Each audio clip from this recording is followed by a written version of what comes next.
Today on Homefront Wargame, we'll be playing the Second Battle of Saratoga. In the aftermath of Freeman's Farm, both the Continental and British soldiers remain on the field. But simmering resentment and turmoil plague both camps. Over on the American side, Benedict Arnold and Horatio Gates fall out hard. And on the British side, General Burgoyne learns that no aid will be coming to him as he had originally expected. Going against the advice of his lieutenants, Burgoyne decides to probe the American right flank in what will be known as the Battle of Bemis Heights. And today on Homefront Wargame, we'll be playing this battle using my completed Risk Pieces armies and using the rule set Live Free or Die by Little Wars TV. And unlike the Battle of Freeman's Farm, I will not be fighting this battle solo today. We have a special guest. My father, Jeff, has come down here to play the Continental soldiers and see if he can beat me as I'll be playing the British.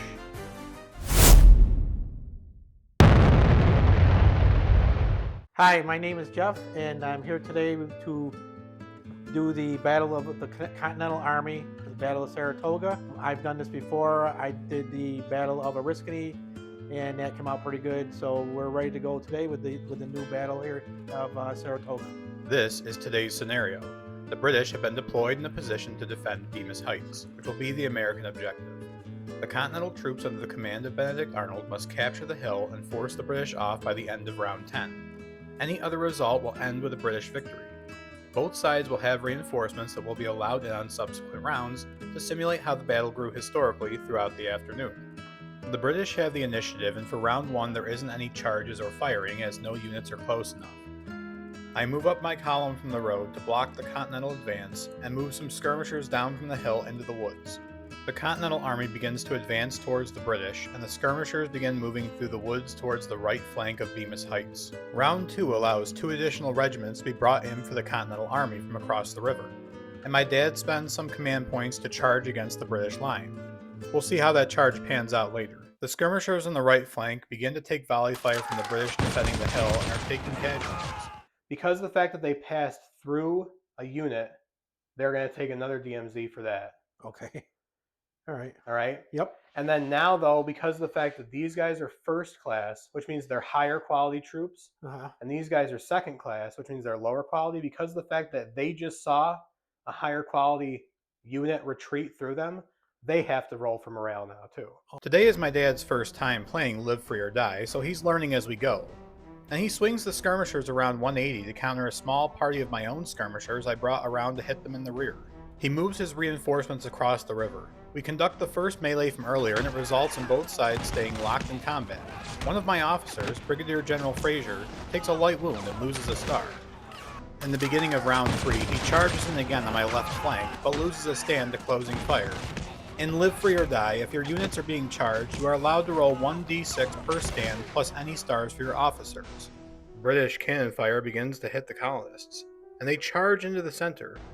My dad then spends additional command points to unlimber and move his own cannons onto the hill so he can get a shot. So 2 guys are getting killed. They have to retreat a full movement back. Like whole group? Yes, they got to retreat 1 6-inch movement back. So like here. They already had 2 DMZs, they're going to take 2 more. They were second class. Okay, these guys don't need to worry about morale check because they're the same class. The American dead are starting to add up. But going into round 4, my dad is allowed to bring in his last 2 regiments of troops, though they are lower quality militia. He charges his skirmishers back against the heights on the right flank, but is hit hard with closing fire, losing another stand. But he relentlessly charges in the center, pounding my largest regiment until they are forced to retreat. He caused enough damage from his charge, he is able to pursue my troops all the way to the base of the hill. And on the left flank he wins another melee, forcing more of my army running for the hills. Although I do continue to beat back his skirmishers on the right side of the hill with Burgoyne's unit. Going into round 5, the Continentals are effectively pushing me back farther towards Bemis Heights. Alright, so going into round 5, here is what's been going on so far. The Continental soldiers, they have quite a few more units on the board than I do, and they have been able to effectively push me completely back to the hill. So all of my units I have on the board right now are pushed back to the heights.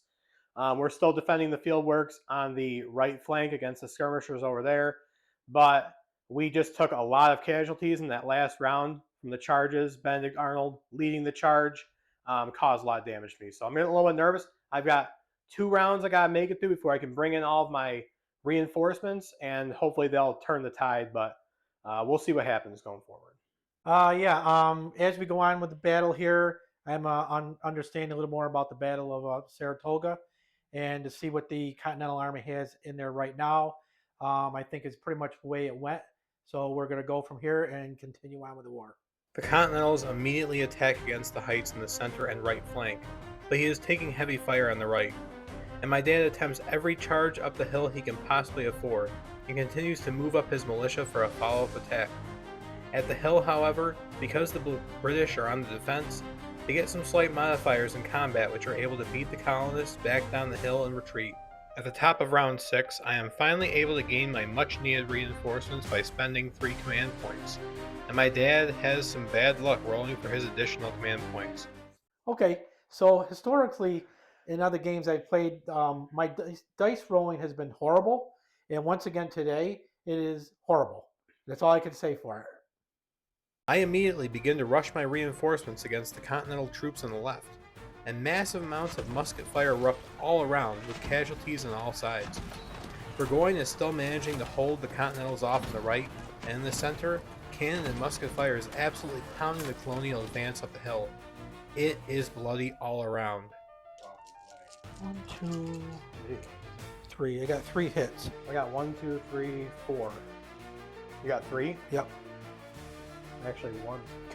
I did? No, I did. Oh, I was going to say. So I just have to suffer 2 hits, and you have to take 2 DMZ and 1 casualties, and 1 casualty and retreat a full move behind the nearest unit.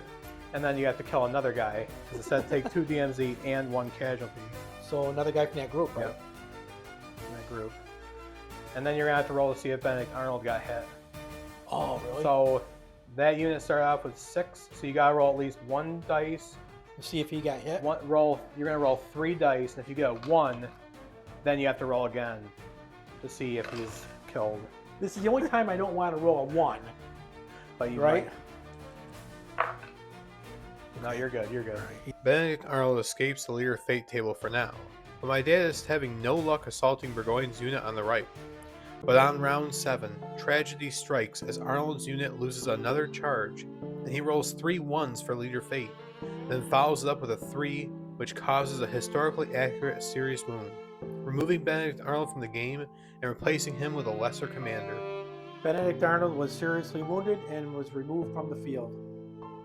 The Continental casualties are starting to add up, and they are struggling to make it up the hill all around. Going into round 8, the Americans have still not managed to gain a foothold on Bemis Heights. All right, going into round 8, up on the actual hill, I'm holding out really well, and so I'm feeling pretty good about the last 3 rounds right now. Honestly, I just need to maintain. Okay, so at this point, the Continental Army, I was hoping would have been on that hill and maybe even won this battle by now. But we had some major setbacks. Benedict Arnold was wounded. He wasn't killed. He was wounded, and he's out of the picture at the moment. But I had hoped, and we had some setbacks in some of the battles. So we're at round 8 right now, and this is where we're going from here. And hopefully I can get up that hill. The fighting intensifies all around as the Continentals make their final pushes up the hill. They attack from the left and right flanks and continue to charge the center. His militia in the rear continue to get pounded by my cannons, but in the center he is able to charge some of his lower quality troops through a gap in my line and ends up threatening Burgoyne's regiment. I spend most of my command dice on charges to get some of my reinforcements up the hill in order to get within range of firing. In the center he is beaten back again by losing the melee against the British, and this time I pursue them back from the hill with Fraser's regiment. His militia lose their melee against Burgoyne big time, leaving me at the end of round 9 with 2 full regiments on the hill, while he sits with only 3 stands of militia atop the heights with no hope in sight. So at this point, we're going to call the game as a British victory, and we'll go ahead and do a little discussion, talk about it. All right, so we just finished our battle. Yep. So how do you think it went on your end? Well, it didn't go good for me, and there was a few reasons why that I couldn't accomplish, and it cost me winning the battle. The turning point of the battle is that for me, I could not get up onto the hill. I think that for you too, like losing Benedict Arnold. Well, yeah, I was going to say when my officer got wounded and taken away, and had to go with a lower class, that kind of took a took a hit on me too. So that along with it was not good. They are so defensive that really if you can just stay in place, like I probably had it a little bit easier than you because you're just trying to push up that hill and I'm always defending. All right, everybody, so if you enjoyed this video, let me know in the comments and feel free to go ahead and like and subscribe. From everybody here at Homefront Wargaming, from Sam and my dad, Jeff, thank you guys for watching. Thank See you you. next time.